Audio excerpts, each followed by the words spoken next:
So thank you for being willing to be here and see what we can do to be helpful. And as Emma's probably mentioned to you that we're interested to learn together about how we can be more helpful to people who want some assistance. Yeah. So I appreciate your willingness to come along and be part of our learning. And as I say, to see if we can do something to be useful to you too. Is it okay if we make a recording of this for future teaching? Yeah, I think so. Yeah. It is a bit strange, but yeah, I guess that's what it is. But it's a teaching centre here. We're not primarily... We're always wanting to be helpful, of course, but primarily it's teaching, which is why we're wanting to have the record for other people in the future to look and see, oh, that's something I could learn from or learn about or can be a benefit to other people. That's why we're doing this weird thing.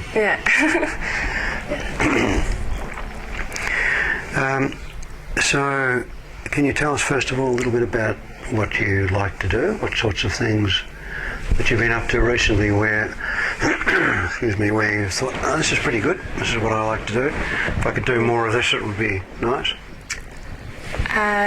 Yes. Well, currently I'm at art school, and I guess it would be good to be able to go on with what I'm into without being, you know, sort of clouded with other thoughts that sort of distract me and make me, I guess, a little bit unmotivated. And so those thoughts cloud you and get in the way and get in the way of your motivation? Yeah, I guess so. Like, just, I can't really pinpoint. When you are least clouded and things are going and you're most motivated, what's different then? Well, they only happen for small moments in time, really. It's something that I struggle with. So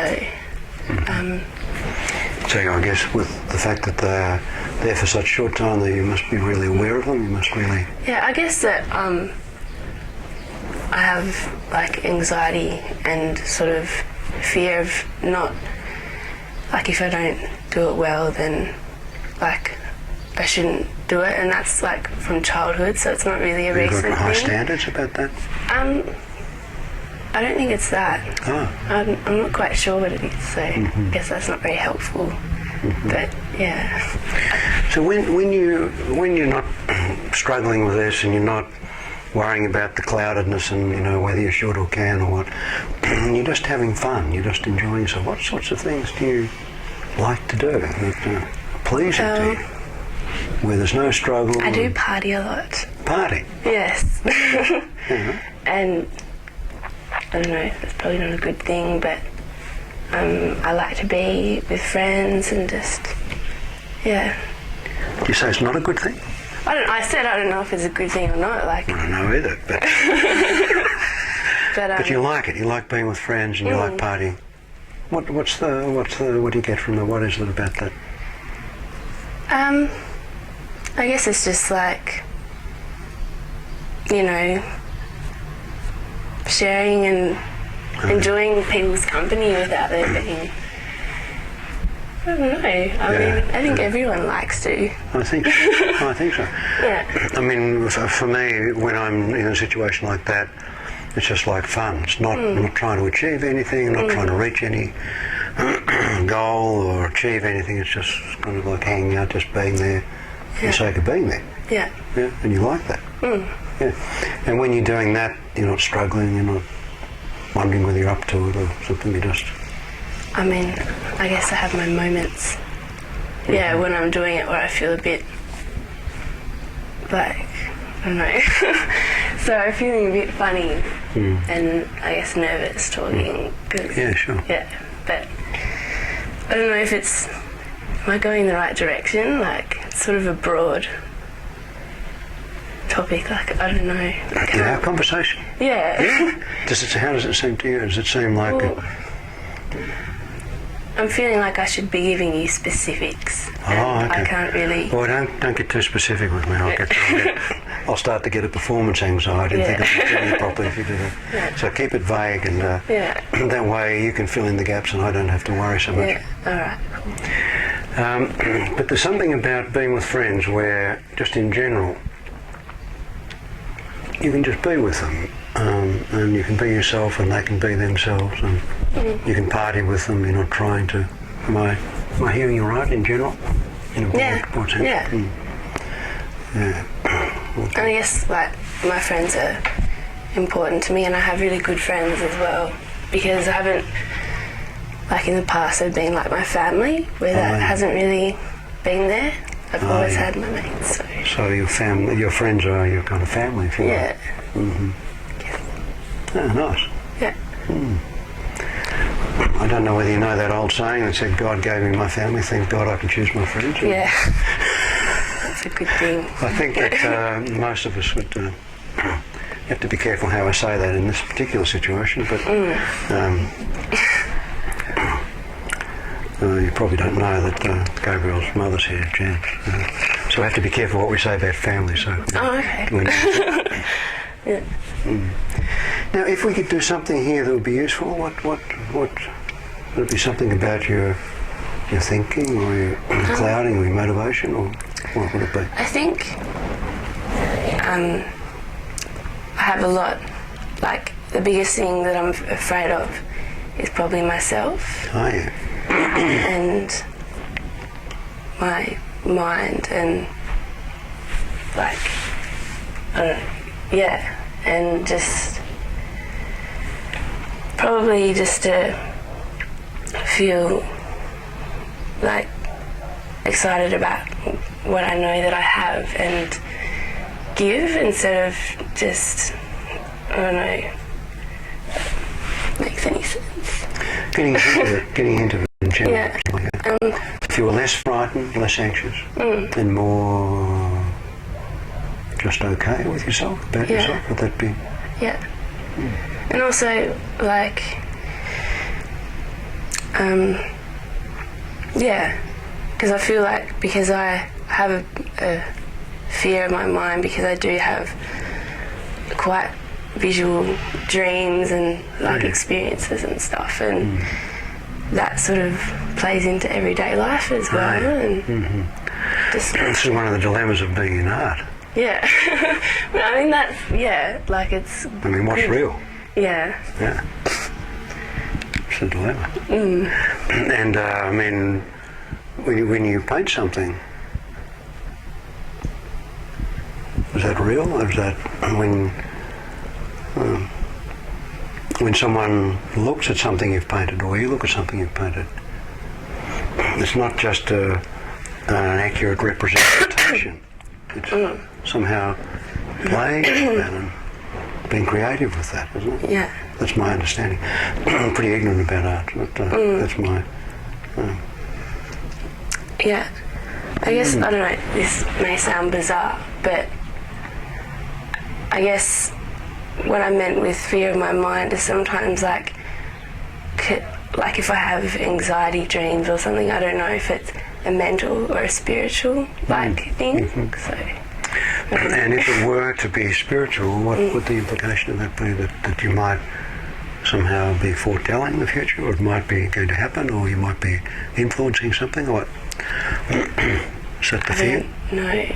It's like, are you asking what happens, or what? No, just what your fear is. That if it were spiritual, not mental, or if it were mental, not spiritual. Is like that I don't quite understand it, and why. Like, some people dabble in it and really want to have. So it's sort of embarrassing talking about it. Oh, okay. Oh, I'm sorry, I don't mean to embarrass you. No, it's okay. I'm just trying to get some... But I don't need to know, you know. There's something about your mind, and whether it's mental or spiritual, and the implication of that that's somehow problematic to you. And in fact, it scares you. And would it be useful then if there was less of that, or if it were there and you were less scared, or you were clear about whether it was actually mental or spiritual, or what would be less helpful? scared and more in control. If it were, if you knew which it was? I don't think I could know. Okay. Like. Okay, but somehow if you were more in control. Okay. Yeah. All right. I don't know. It probably ties into other stuff. Like, I don't know. I don't really know like specifically what I should be working on, but I think that's a good one because it is a big. Yeah. Well, it seems to me that if that's how it feels to you, I like the way you're trusting that. You're not scared of that, you're trusting that. You think, oh, well, that might be a way. You're not sure, but that might be a way, a direction to go. Might be a place to start anyhow. But at the same time, like, with this sort of method, you could possibly do the opposite, couldn't it? Like, of fixing it, if you... But this is just a question. I don't know. What I've learned is that the worst that can happen is nothing. So, I mean, things do come and go, don't they? I mean, you can go to the supermarket and feel bad. So, going to the supermarket can go either way. So I suppose there's always that potential, but I don't think there's anything special about this. Going into hypnosis to me is like a little bit like, I imagine what it would be like to do painting. You said you're doing art. Do you do painting or sculpture? Painting and sculpture. Like you start with a canvas? Yeah. Canvas? You start with a canvas and you don't know is it going to turn out this way or that way. So you make a start and you see which way it goes, and then if it goes well then you continue, and if it doesn't you, I don't know, throw it away or paint over it or do something like that. But I imagine that when you're starting to do a painting, you're not particularly anxious about it, or are you? Since I've gone to art school, yes. You're anxious about it? Yeah, before I wasn't, but because they have a certain way that you have to, not paint, but construct and justify the idea all the time, and it's a bit like, I can't just... So once you had that, if you had that structure, it was somehow helpful when they told you what to do. Before art school, it was easier for you. Yeah, well, I mean, it's a good learning experience. Like, it's great to go to art school and do painting in a different way. Before, I was just I just did it more with my, like, intuitively and just whatever. And sometimes it worked out, sometimes it didn't. But art school, because you have to have a plan, and that sort of freaked me out, and I couldn't paint. Like, but you had to have a plan, did you say, in art school? Yeah, it's just I don't know, the way, like a certain kind of direction, and like, anyway, Yeah. I can imagine that I'd get freaked out by that too. You know, if you trust yourself and you follow your intuition, and it works out or it doesn't work out, but whichever way you feel okay about that. But if someone comes along and says, oh no, you can't trust your intuition, you've got to do this or that, then somehow it's pretty easy to get a bit spooked by that, because are you doing it right? And that's the thing, it's been such a stupid issue in my mind, because that's, I guess, at art school you've got to just still like listen to what they say, like the teachers, but also just go forth and do it and prove that.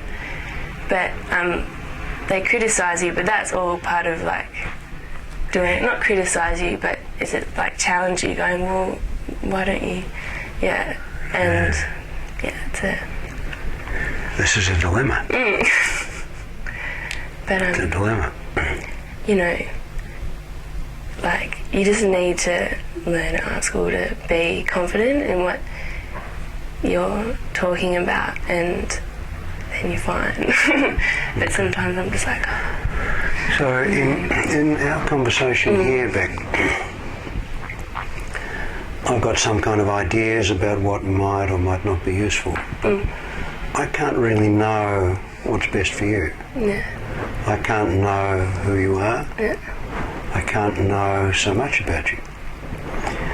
And so what my invitation would be is, in our experience here, for you to use this time in a way that can be helpful to you, in such a way that you can follow your intuition. And if I say something that might challenge what you're doing, that might seem to be nudging you in a direction that's not necessarily the direction that you would take, it might be an opportunity for you to look at that and somehow make up your own direction about whether you will follow that or not, whether it's worthwhile responding to that challenge or not, or whether you can just allow what I'm saying to be in the background and do what's useful for you without having to have any particular plan, with the possibility that it can work out well or not, because there's no guarantees with anything that you're starting to create. And as far as going into hypnosis is concerned, I can have a plan that you should relax your feet or relax your arms or close your eyes or something. But I would be more interested for you in this experience if you can follow your own intuition and just notice that as you're sitting there, some very subtle changes can begin to express themselves. And maybe notice that as this is continuing, you can have as much awareness as is useful to you about what I'm saying, about outside noises, traffic, your own thoughts, the fact that there are other people here. All of those things are possible distractions from your experience. And it might be interesting for you to play with that, not to try and get rid of them or to do anything in particular with them, maybe not even control them, although I don't know. It's tempting to want to do that. But if somehow, just by being in this experience, you have an opportunity to find out what is helpful to you. When you first learned to draw, you might have picked up a pencil and as a small child and just made random lines or squiggles or what. It probably took a long time before you're able to make that line go around in a circle and join up with itself. And even later, to give that a name of a circle or an O or a zero. And so often in our learning, drawing straight lines, triangles, squares, cubes, you start not knowing exactly how it's going to evolve, just how it's going to develop. And you go along with that and you find, oh, that's useful, I'll do that, or that's not useful, I won't do that. And all the time there can be thoughts in the background about what you should do, what other people expect of you to do, or whatever. And at the same time that learning happens. And as you've been sitting just so, and I've been talking in this way with you, there are some changes that are apparent, that have happened to you naturally, not out of your conscious intention, but just out of the willingness for you to be with yourself as a kind of friend to yourself and sit in this experience and discover and maybe learn different way of being, different way of some adjustments that you can make to. Now, I don't know how important it was for you to hear that dog that barked, that car that went past. There are so many potential distractions that are just there and we don't even notice that we weren't distracted by them. And I don't know whether you're aware that your breathing has changed ever so slightly. I don't know whether you notice there's an alteration in the way your hands are relatively less moving than your left foot is showing some evidence still. And would it be okay if you just allowed that to happen? Almost like you could notice that and not try and control it or make it happen or stop it, but just allow that to continue. And then as this experience is evolving for you, to somehow, in the way that you can allow those adjustments, to shift the way that you can be with yourself in a very general way, to find some way that you can actually connect this with something useful for you. And one of the ways of doing that might be for you to pay attention to your right hand in particular. And I wonder, would it be okay if I were to reach over and lift your right hand? Would that be okay? Would that seem a weird thing to do? If you want to. Well, it's not what I want so much as what I'm interested for you to discover might be sweaty. Okay. And if you could just notice something about your hand, if you could look at it. I have dirty fingernails. And if you could look at the fingernails and see the dirt and the fingernails and just notice that.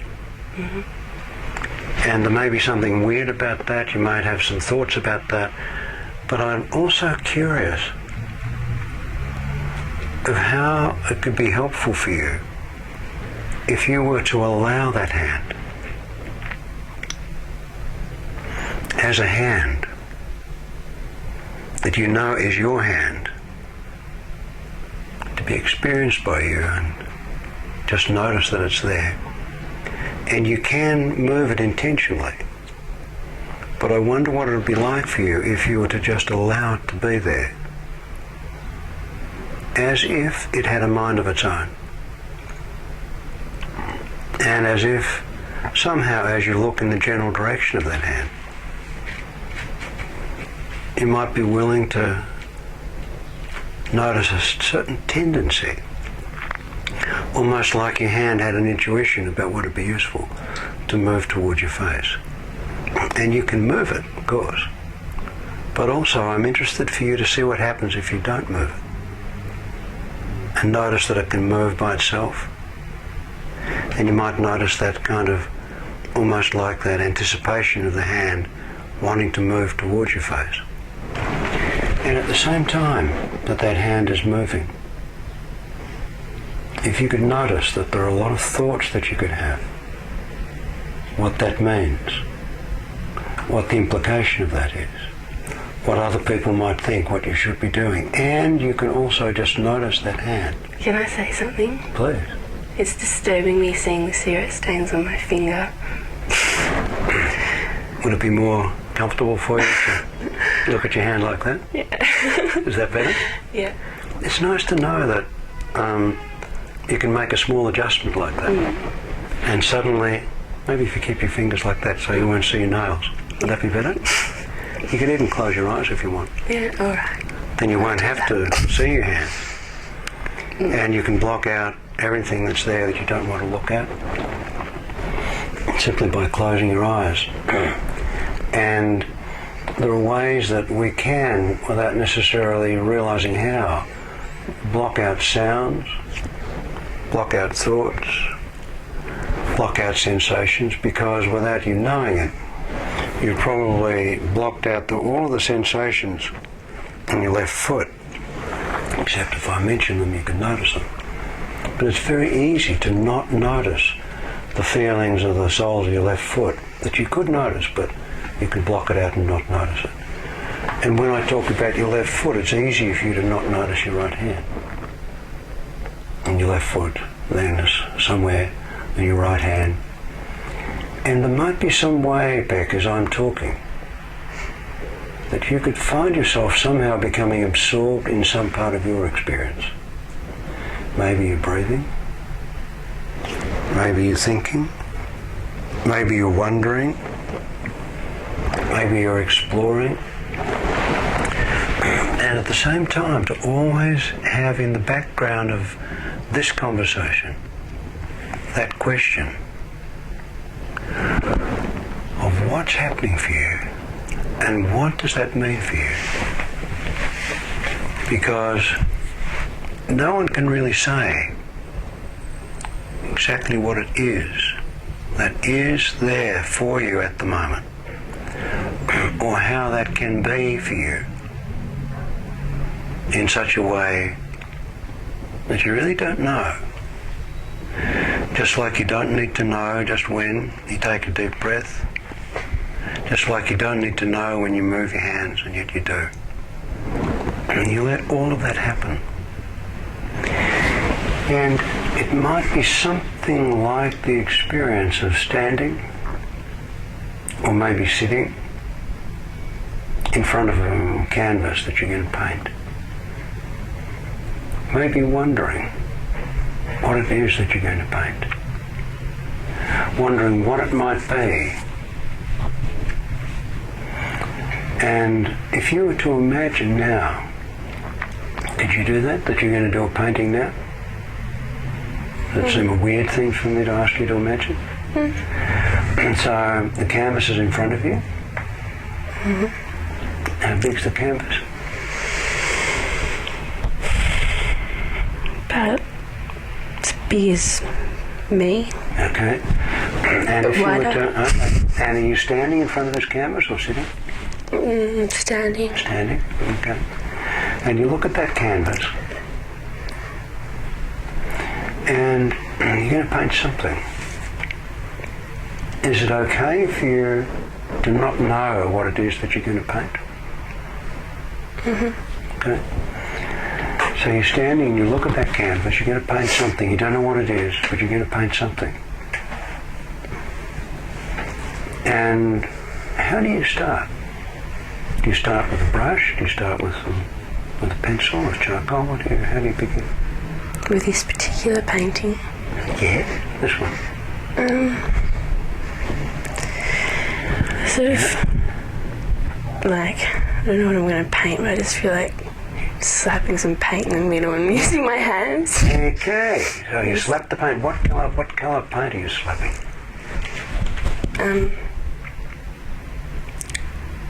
Red. I don't know if that's... purple. Okay. And red. Which doesn't go even good together. It doesn't go good together? Yes, it does. So you got purple and what? Red. Purple and red. And do you put them both on with the one hand, or do you just slap it on somehow? No, both. Okay. And as you do that, I hope some of that gets under your fingernails, is it? Is that okay? And in my hair. In your hair, is that okay? Yeah. Okay. Yeah, it's good to get into this, isn't it? Get really into it. And you move that paint around, any particular shapes? Just moving?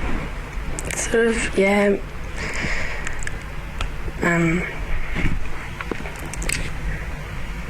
Sort of like wave shapes. Like waves? Yeah. Like, not, but just sort of, spiral. I'm sorry if this sounds a silly conversation to invite you into. But, no, that's cool. Yeah.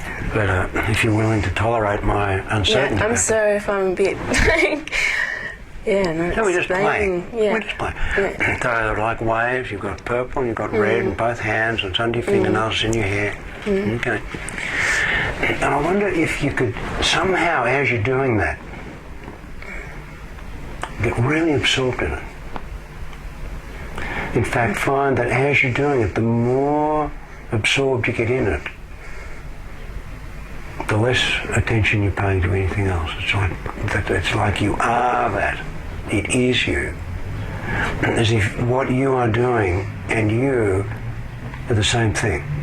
so that you're not quite sure whether you are moving the paint or the paint's moving you. You're quite sure whether you're forming some shapes with the colours with your hands or whether the colours are making your hands move. Almost like there's a kind of a dance going on. It's almost like you're with friends. The painting and your hands and the paint and the canvas, they're all friends. You're just there together, not trying to achieve anything. You're not trying to do the right thing. You're just in the experience. Can you imagine that?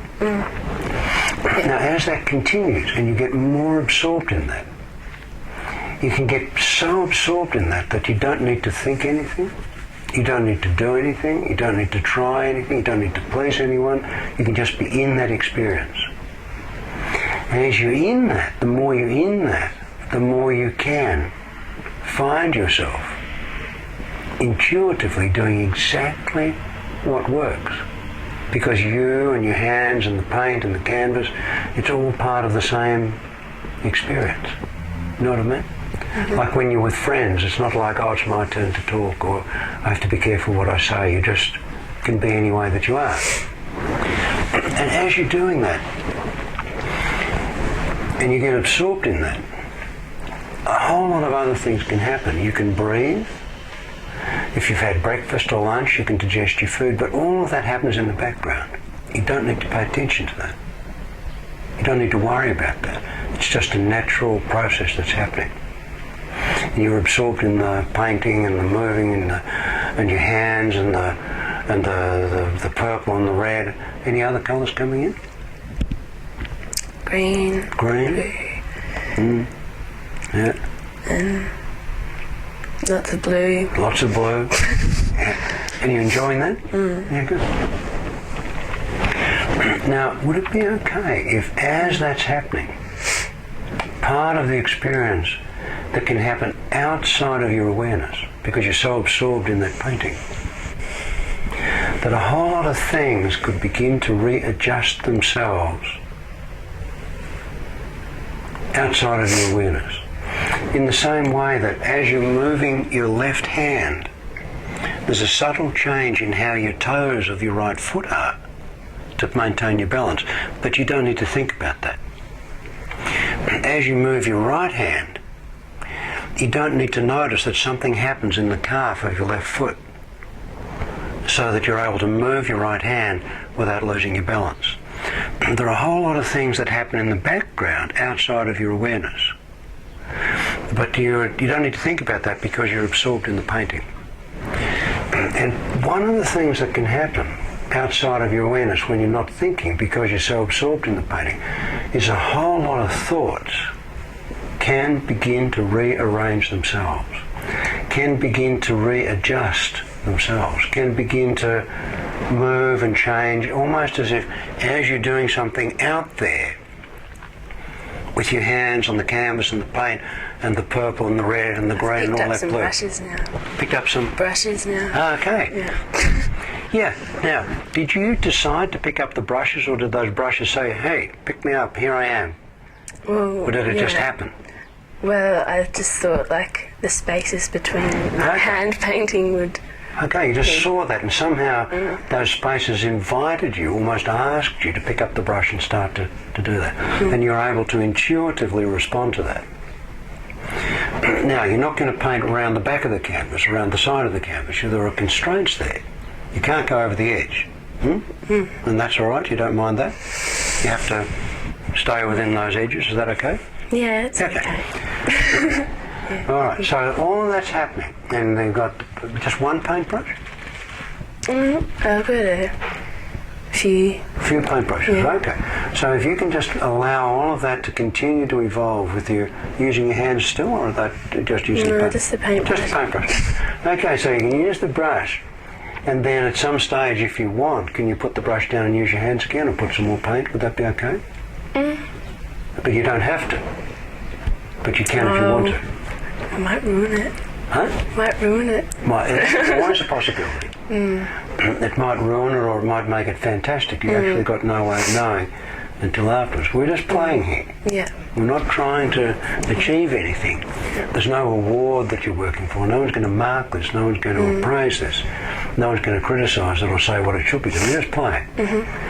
Now, as that's happening, and all of those other things are happening in the background, what's happening with your toes, with your calf, with your shoulders, with your breathing, all that stuff happens, and you don't need to think about that, it's in the background.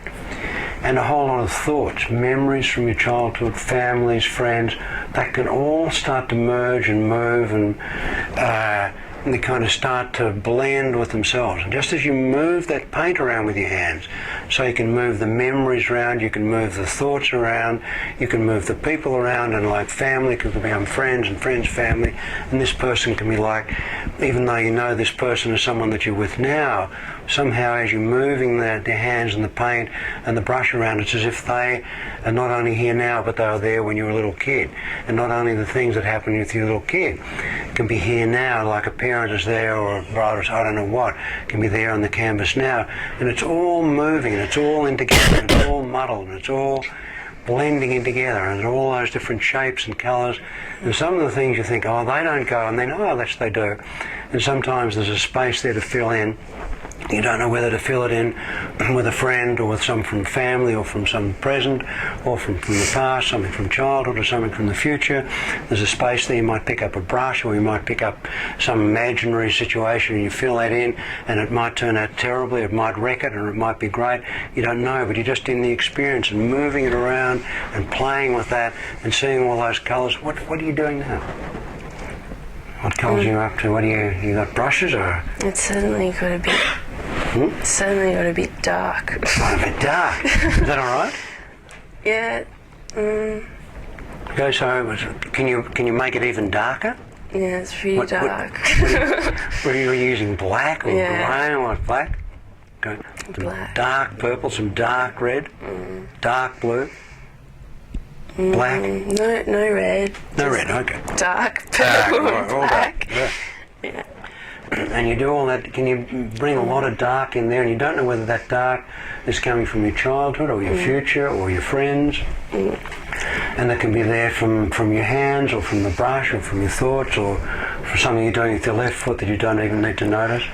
And if it gets too dark, what would you like to do? How can you lighten it? Light on fire. Huh? Light on fire.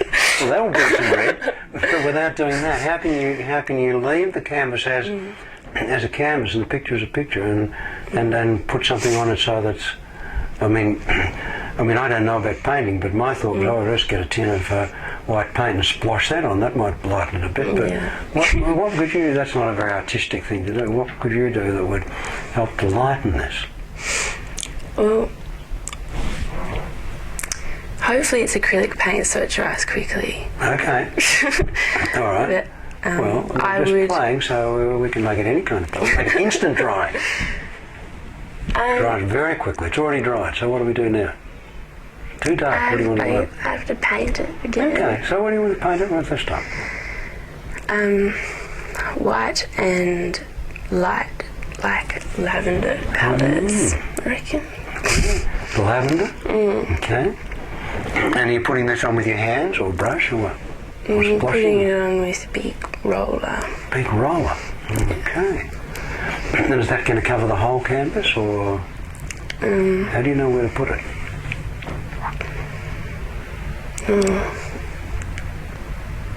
Yeah, across the whole thing. Oh, the brush. Yeah, I don't know.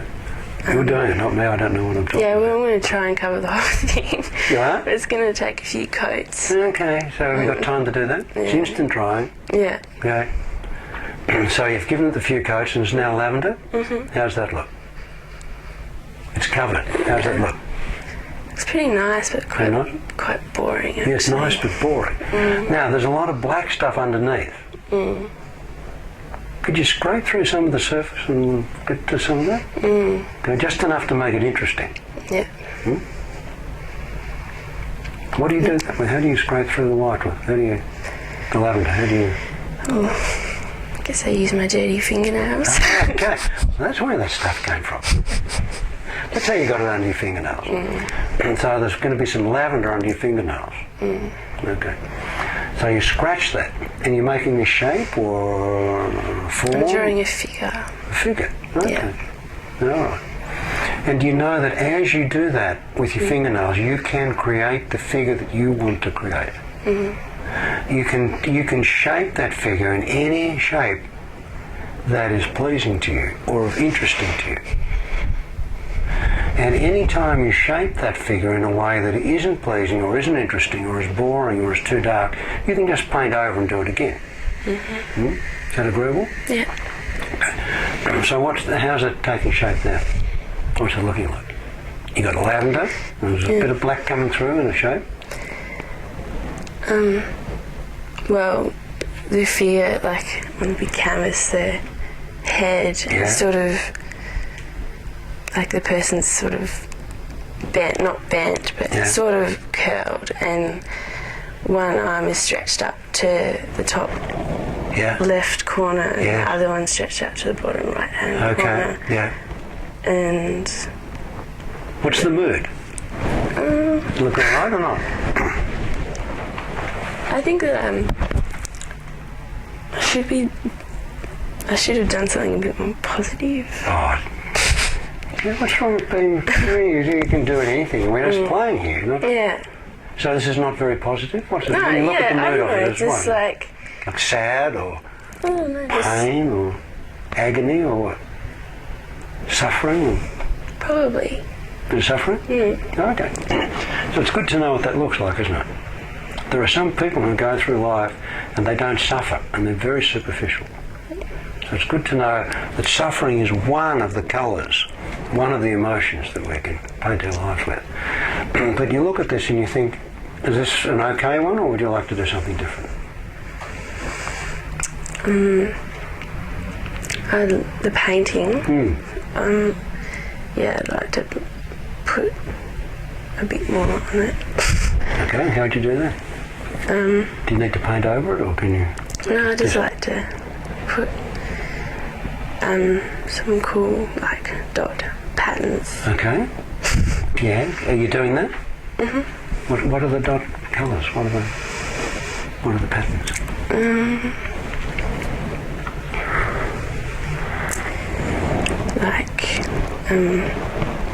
Like forest greens and dark ocean blues, but only really small ones, and in little collective. Yeah. So there's a bit of darkness there that makes it interesting, so it's not boring. But there's something positive about that. What is it that's positive about that? Is that it's small? Yes, it's in how this painting's ended up. Just sort of, I guess it's just aesthetically pleasing. Okay. And there's something aesthetically pleasing about this. When it was too dark, that was not aesthetically pleasing. When it was just lilac, it was not aesthetically pleasing. When you had the left arm up there and the right arm down there, that wasn't aesthetically pleasing. But now you've got those little bits of dark forest green, dark blue, in small pieces, that's aesthetically pleasing. When you look at that and you allow yourself to be pleased by that, it pleases your aesthetic taste. It doesn't necessarily please someone else's, but it pleases you. It's pleasing to you. Is that so? Yeah. Now you look at that and you're pleased. When you look at that and you see that it is aesthetically pleasing, how do you feel?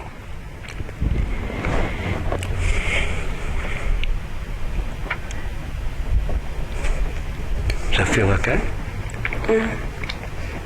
You're not sure? Yeah, I'm not sure.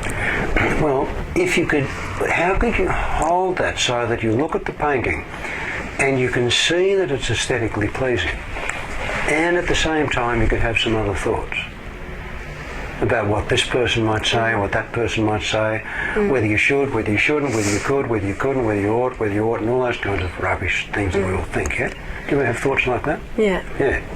Glad I'm not the only person in the room who thinks. So you've got the painting, you've got the aesthetic pleasingness of that painting, and you've got all of that blah, blah, blah, blah, blah. Now, how can you look at the painting and give less attention to the blah, blah, blah? How can you listen to the blah, blah, blah, shouldn't, blah, blah, blah, blah, blah, blah, blah, and ignore the painting? How can you move from one to the other? if you wanted to listen just to those thoughts, or those critical or something, those thoughts, if you wanted to listen to those and ignore the painting, what would you do? Sorry, I don't quite understand. If you were to forget the painting for the moment, and forget how aesthetically pleasing it is for you, and just listen to those thoughts, which are critical and so on, how could you listen to the thoughts and not look at the painting and not be pleased by it? If you wanted to do that. Like if I wanted to put it down. Yeah. I would say that's not my style. Okay, so you would start to say that, or almost you'd start to listen to those critical thoughts and start to voice them? Okay. Now, if you wanted to give less attention to those criticisms and started to see the painting as it is and allow yourself to be pleased by it, how would you do that?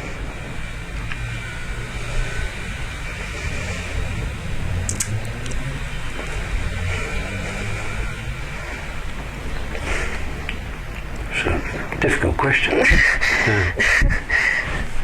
And I know that it's not like a simple answer, but if you wanted to see the painting and not listen to the voices, not listen to those thoughts, what would you do? I would remove myself from it. Yes. I guess. From the painting? From, I guess, yeah, like the process of it. Okay, and what it means and... Yeah, you'd remove yourself from the process of it and put yourself in the presence of what? Of... just... It's a strange question to ask you, I know. Some people might think it's weird, but... I'm not quite sure, really, like... Yeah, it's hard to be sure about that. But I'm sure there have been times when you have looked at something and seen it and have really appreciated it and haven't listened to those thoughts.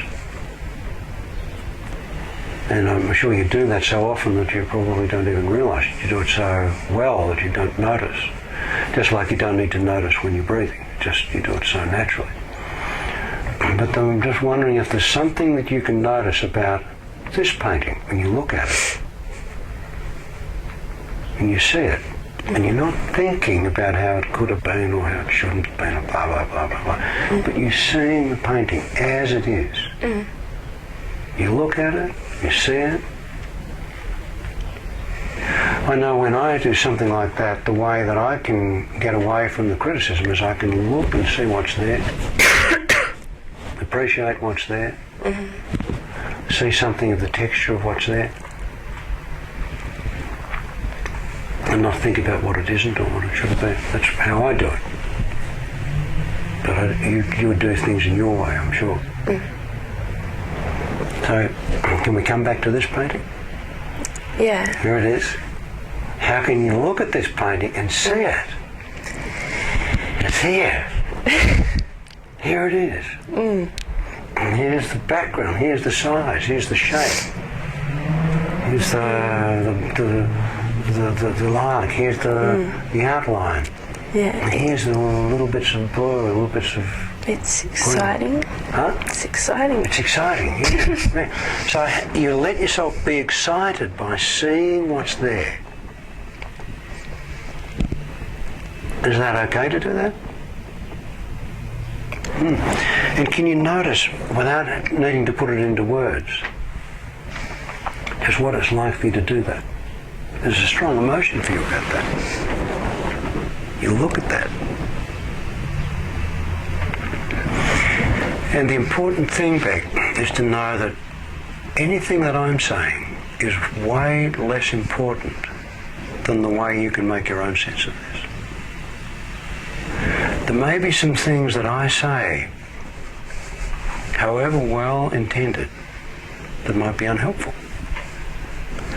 And there are some times when we hear someone say something unhelpful that it really clarifies for us what is helpful.